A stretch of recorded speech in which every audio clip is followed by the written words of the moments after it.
pussy and shit like that? Yeah, it's exactly. Yeah, so we have an RIA or had RIA. Yeah. Main product was overfunded whole life insurance, which is like totally education based, Yeah. which makes YouTube really great. That's solid.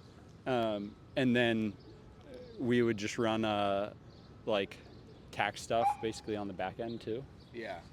That was fun. Cool. How close do you need to hold the mic? It's pretty Just solid. like a normal mic, but yeah, if you hold it low, it's fine. Okay. Whatever you're comfy with. Sweet. I try to hold it up higher just because to make sure. Well, no, literally just like a normal microphone. Oh, got it. Okay. For the visual hook. Yeah. So the download is just moved to New York. I've been here 30 days total, but like I've really been here not traveling at all, like 10 or 15 days. Started this project 12 days ago now. Nice. I'm at 57 interviews. I'm trying to meet my neighbors. And I'm asking 3 questions. Okay. The first question, very simple, goes with the Sonder Series idea, which is, what's your story? What's my story? I was born at Scripps Mercy Hospital. No, I'm kidding. I was. But my story is, let me think about the direction I want to take that. Okay, so I'll give you the high, like the overarching view of my story, and then I'll give you like some themes throughout it. The overview is I was born and raised in San Diego. Mom, dad, 2 sisters that I love. 1 sister lives in New York. I went to high school in San Diego. I graduated, went to college. COVID happened, came back, started traveling as soon as I possibly could. Got into commercial real estate, and then realized that I didn't really want to be tied to one city for forever, given the pretty global economy that we live in. So then got into tech sales for a bunch of reasons, but one, I was broke as a joke. So I'm like, let's make some money. And then I was trying to figure out. I realized after traveling for about 1.5 years, I was like, it actually gets lonely traveling for that long. And what you learn is that you might meet 1 million people, but you don't ever really have roots. And so I wanted to have roots somewhere, and I was debating either Buenos Aires, Miami, or New York, and then New York just felt like the most logical option to me. And now that I've been in New York, I've been here for almost 1 year, and I love it. It's like everything you could possibly want it to be. So I'm really happy here. Yeah. What are the themes What are the that themes you were thinking about? A lot of it's been like finding my thing, and like finding the thing that, like, 1, I'm good at, 2, and when I say themes, I mean like work. I think about work a ton, so work's a big one. But the themes have been finding something that I enjoy the pain of. Like, I think you could do what you're passionate about, but that's kind of dumb. Like, you almost have to find the thing that you love, but it almost like hurts to love it. Like, I imagine this is like sometimes painful for you to do. Like, I'm talking to strangers and doing it, but you love the pain. Yeah. Right. So finding the thing that And the reward. Exactly. Reward's easy to love though. Right? Yeah. Like, True. You gotta love the pain of it. So finding the thing that I love the pain of, that will get me monetarily where I want to go, that I can, I guess, like, do anywhere. It's been a huge question for me, and so finding the vein of that, or finding the through line of those things, has been really tricky. And I've gone through like commercial real estate to tech sales to starting a cleaning company to like just doing a bunch of different shit early on to try and find that. And I think I'm like kind of slowly getting there, but it's been a big, hey buddy, that's been a big theme, finding my thing. Yeah. It sounds like freedom is really important to you too. Yeah, it's definitely what I optimize for. Like, I want to be able to move wherever I want, and I don't want to be constrained. I want to be able to travel if I want. So I've probably sacrificed some money to do that. Like, I think there's a huge benefit to staying in one place and like building something there, but it's so much more fun going abroad and just doing whatever the fuck you want. Yeah. Second big question is, what problem in the world right now means the most to you? Ooh, that's a great question. Let me think about that for a minute. What problem means the most to me?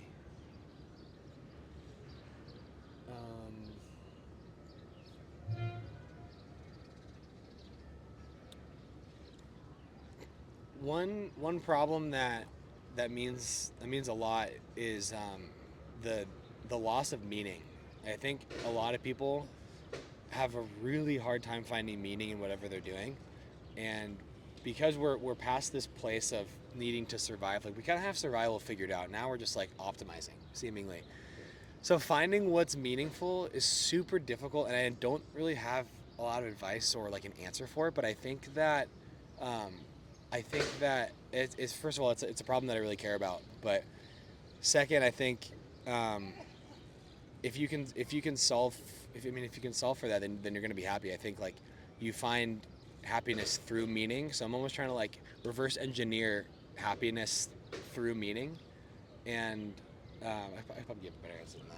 But yeah, No, it is a good answer. It makes Yeah. me think of the Nietzsche quote, which is, "A man who has a why to live for can bear almost any how." yeah. Or Viktor Frankl, the guy who survived the Holocaust and wrote a book about it. Like, He That's a- quotes that yeah. quote in. I got it from Man's Search Did for he really? Meaning. Yeah. Incredible book. And if you haven't read it, the whole point of the book is this man found meaning in a concentration camp. And it's like if you can do that, you can find meaning in your high-rise apartment in New York. Yeah. There's like that, and then I think he talks about there being three kinds of like places where you can get meaning. One of them is love, right? So he was missing his wife. One of them is I think suffering, like you can find meaning in like this moment. And then another one is mission. I think a Yeah. lot of people are missing that mission meaning, and having a hard time finding it because of survival.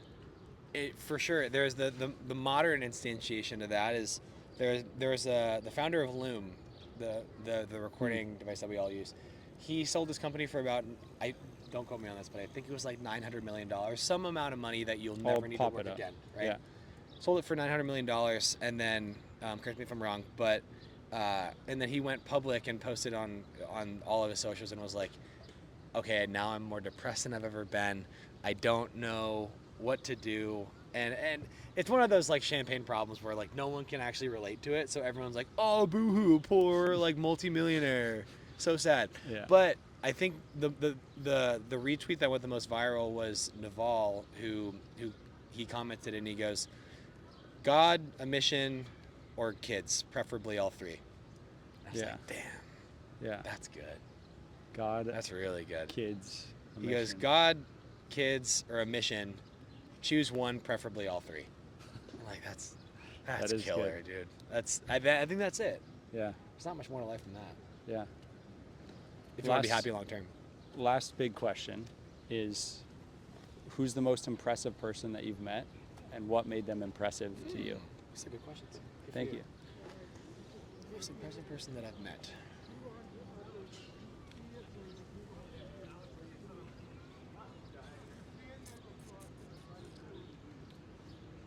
There's some really cool people in New York. By far, the most impressive person I've ever met is Jesse Itzler. Yeah. He's crazy, and I think that I and this isn't an original quote, but one of the things that I noticed about Jesse that I heard from somebody else that I fully agreed with was that you can be envious of somebody for multiple reasons, right? You can be envious of Elon for his money, you can be envious of Brad Pitt for his looks, but you can't really be envious of somebody unless you're willing to take everything that comes along with it. Like Elon's probably miserable. Yeah. Brad Pitt He might be is. miserable. I He's don't know. talked about it. Yeah, he's talked about being miserable. Same with Mr. Beast. For sure. And so unless you want the lifestyle, then you don't then the envy or the jealousy is kind of it's a moot point. Jesse is this guy he's started 4 or 5 separate businesses. He's sold a bunch of them for millions and millions of dollars. His lifestyle is incredible. He's a person that builds businesses around his passions and does it better than anybody I've ever met. And when you meet him, he's just a dude, and he's kind, and he will give you the shirt off his back, and he's incredibly successful. And there's something about him that is very well rounded, and I'm like, okay, I could do that. That's what I want. Yeah. I got a no from Jesse. Yeah. I was trying to ask him a question at an event at South by Southwest, but I got to watch his talk. Did you go to the event that they hosted? It was a peer event, which is like I think a fund or something. Got it. Him and Devin Levesque spoke. Okay. So I got to be there and like watch that and talk to them. A woman that works for him, Amanda McCrate, was premiering like a documentary kind of like thing. Nice. That she built about working for Jesse, which funny. is sick. Like she like vlogged the whole thing all the way up from like before she worked for Jesse of like, oh my God, I'm so nervous, I'm gonna get on this call, That's so to cool. like, I'm doing this crazy thing with him. That's awesome. And so Jesse was there like supporting her. But yeah, he's crazy impressive. Dude, I'll give another shout Please. to somebody Please. more local. This kid DM'd me on Instagram, or sorry, on LinkedIn, who he's an artist. I don't know, do you know Casey Ricky? I don't think so. Okay, so Casey Ricky is the fucking man. He's Okay. He's an incredible artist, but in reality, he's an entrepreneur. And he had this thought of like, what if I make these incredibly beautiful art pieces for the 10 entrepreneurs that I love and want to be like. Sick. Yeah. So he did one for Jesse.